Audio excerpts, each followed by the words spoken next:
Hi, I'm Kristen, and today I'm going to tell you the story of my epic low volume crumb quilt.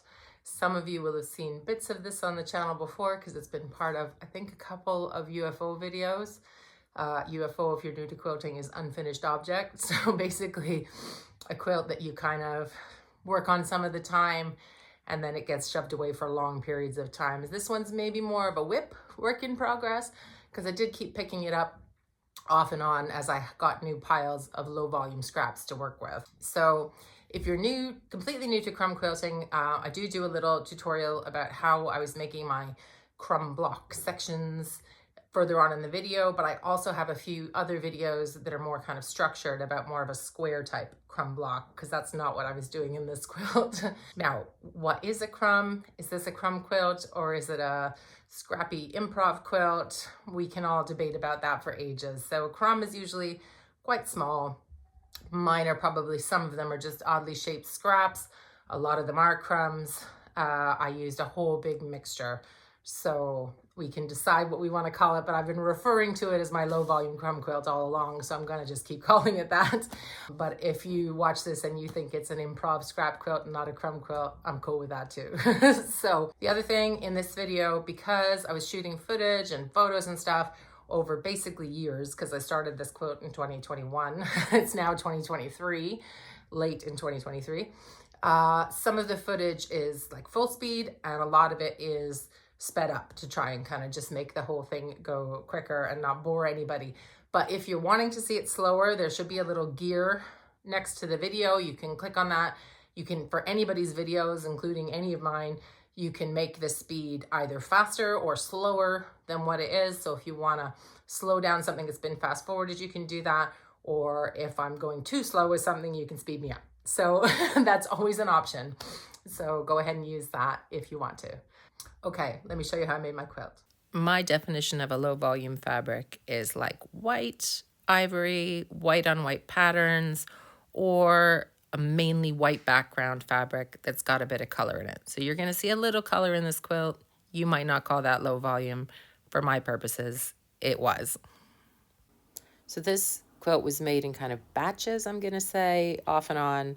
Whenever I had a pile of lots of low volume scraps, I would make crumb blocks, quote unquote. They weren't square. They were just kind of chunks, low volume chunks, crumb chunks, whatever. And every time I got a new batch of kind of low volume scraps, I'd do it some more. So there would be kind of maybe themes in the colors of some of these chunks. And then they just sort of all piled up in a basket. So let's start with one chunk and I'll show you how I made them.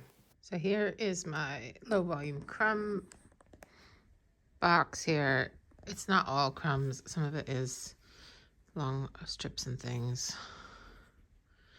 But I've got a mix of, sorry, it's not focusing properly, small and large things, offcuts from various bits and pieces. So that's what I've got left. These are some little ones that my friend gave me as a joke, but I'm going to include them. They're not too small. So some of them are fairly big, and some of them are more what you would traditionally call a crumb, I guess. Some of them could be in a strip quilt or something like that, but I am just going to use all this mess of stuff up. So to start with, all I was doing was sewing crumbs together, so little scraps. I didn't pre-cut them into little squares or anything ahead of time, just whatever shape they were. Just found two straight edges that were roughly the same size and put them together. If one was a little longer, that's fine. You'll see here the little one I've got in my hand. The one I'm going to join it up with is a little bit narrower. That's fine because we're going to trim it later. So I'm just joining scraps with scraps for as long as I want to pull them out of that bucket, basically. And then once I've got a whole bunch of them joined, just like this, I'm sewing with a 1/4 inch seam, just same stitch length for piecing as I would normally use. But once I've got a bunch of them joined, because I'm chain piecing, I just then trim them apart and press them. And then I take them to the cutting mat and try and create some more straight edges. So what I'm doing here is lining up one of my crumb units, we're going to call it. So that's the two pieces sewn together, but these units will get bigger as we add more crumbs. And just lining up to create a straight edge anywhere. So I'm just trimming off little bits here and there so that I've got another straight edge for the next time I want to join a crumb or join a unit to a unit. So there's a lot of kind of improv about it. You can get into a kind of rhythm with it. This is part of what I like about it, where you don't know what it's going to look like until you're done, kind of thing. So I've just kept on trimming and creating these straight edges. So then I should have a pile of kind of these units and maybe a few more crumbs that I didn't use the first go round. And again, I'm just trying to find some straight edges that are roughly the same length and stitch them together with that 1/4 inch seam. And I just kind of keep going, joining either a unit to a scrap or 2 units together until my pile is kind of run down. And at that point, what I tend to do is find a larger low volume scrap, or you can see here, this is a partial jelly roll strip, and start adding some of those units to that just so that I can keep going and making it bigger. I could just stop until I get a new batch of crumbs from some other project. But if I want to just go on and make a bigger unit, sometimes I'll use a strip like I'm doing here. And then it's the same. You just end up cutting those pieces apart and trimming. So you end up with smaller crumbs of that strip. And it just kind of starts to give you bigger sizes of these units so that you can start making them into sizes that can be joined to each other, if that makes sense. So then I've got slightly bigger units, and then again, I'm matching up straight edges. You could, of course, be more methodical with this and just use squares and rectangles and be aiming for specific crumb block sizes. Plenty of people make crumb quilts that way. I'm just a little bit more random than that. So I make things with all sorts of strange angles and not necessarily, trying to make a 12-inch or a 6-inch crumb block or anything like that. I'm just sort of sewing and sewing until the unit feels big-ish. And then I'll try and join it to another one. That's essentially what I'm doing. One of the things that I do that you might be able to see me doing here is adding smaller units to funny angles to try and vaguely square off some of these units so that they're more like a bit of a square or a bit of a rectangle, which makes them a little bit easier to join to the next unit. But there's not a great method to it.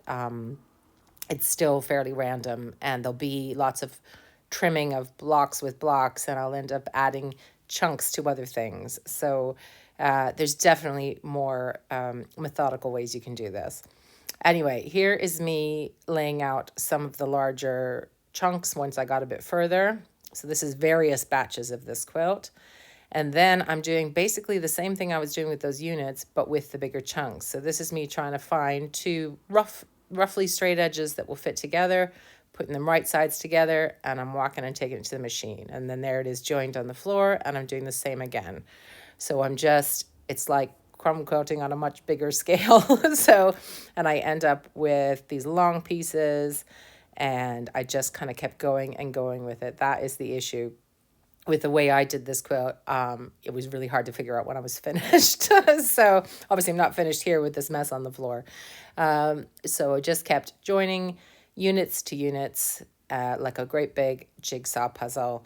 And I found it quite fun. I know some people, you would hate doing this, in which case it probably would make more sense to make a set number of blocks to a set size and trim it like that. But this was just how I chose to go about it.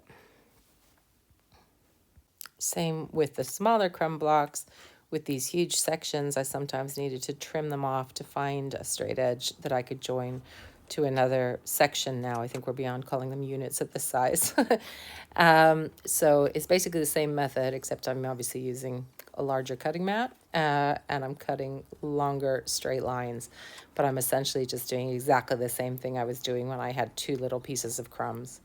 And then the units got bigger and eventually turned into a quilt top.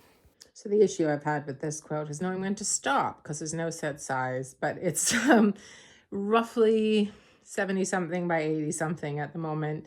Doesn't have really any particular straight edges, so I am floating it. I haven't basted this on yet, but as you can see, it's not even really going to be straight along the top, but we're just going to deal. I might use a mix of off-white threads and different things like that.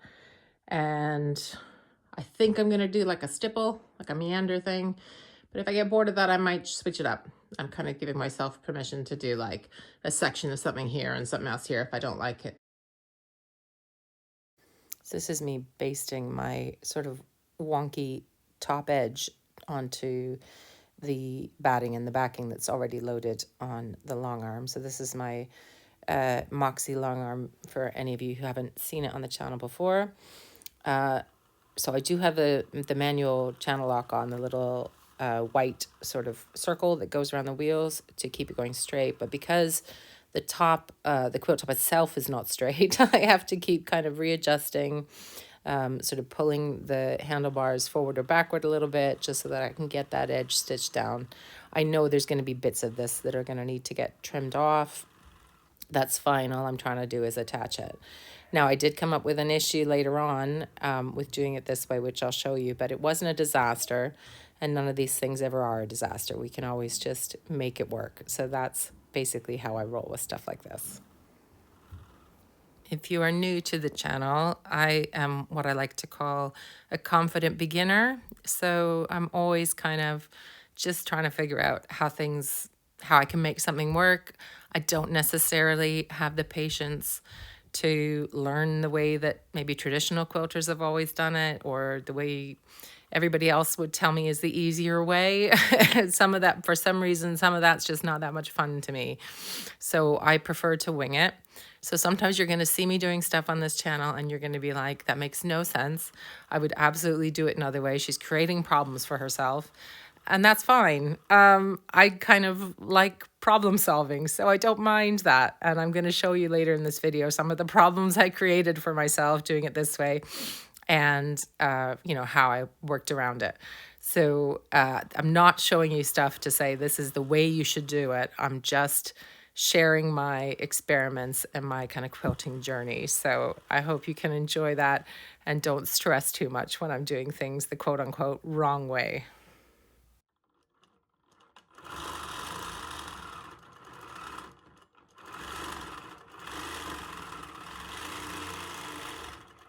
So for the quilting design, I did decide to go with that sort of large stipple, stroke, meander, whatever you want to call it, basically squiggly lines. They go back and forth on each other.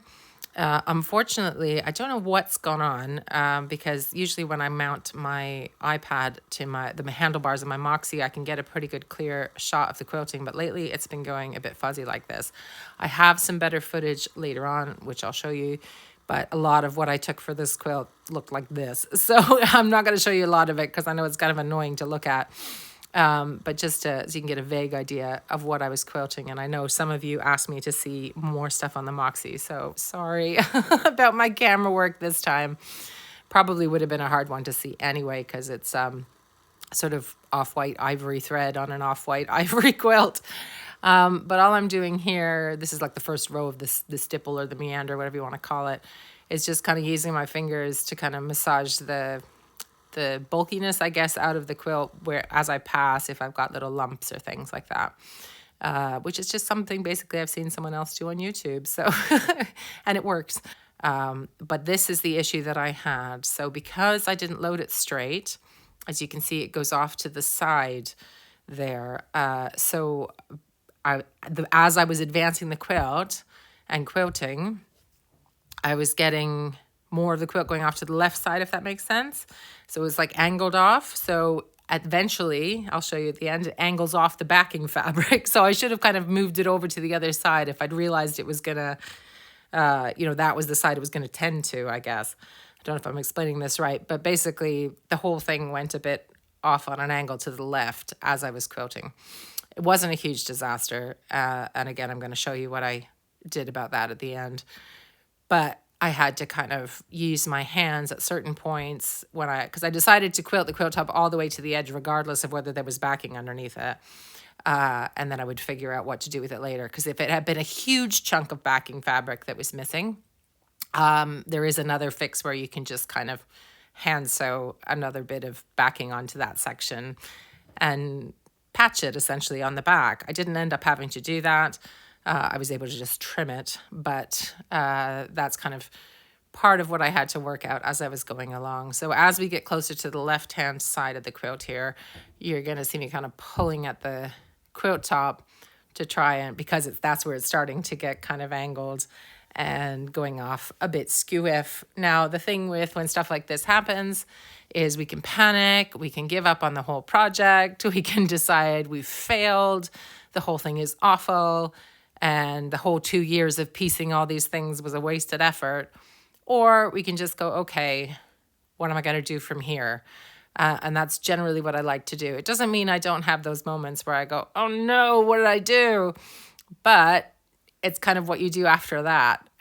So I guess I'm kind of trying to counsel you not to pull the whole thing off the long arm and cram it in a box and go have a cry. Like instead of that, just go, well, what could I do? I don't know if you probably can't really see from this angle, but there's no backing under that little section of the quilt.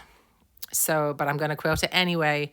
And as I said, figure out what to do with it after.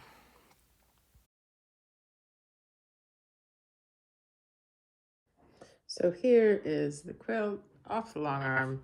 As you can probably see, if I've got the angle right, I've basically cut off all of the excess batting and backing, and this is how not straight it is. So I need to do some more squaring up, and let me just move this. We do have a little section, how far does it go? There, with no backing. So that's just the batting there. But it is in the area that I would probably have to trim off anyway, so it's not a huge disaster, I guess. So I need to trim this into more of a proper rectangle shape. I am not an expert quilt squarer upper. In fact, I hate it, but I use various long rulers, sometimes square rulers, to try and get it basically as rectangularish as I can. But it probably wasn't super perfect straight either. The quilted bits that I had to cut off and trim off are going to be made into bookmarks and coasters. I haven't finished them yet, but I've kind of cut them to the right size, and then I just need to bind them and add some backing to the bit that didn't have backing. So here are some shots of the finished quilt. I bound it using some scrappy low volume binding I had left over.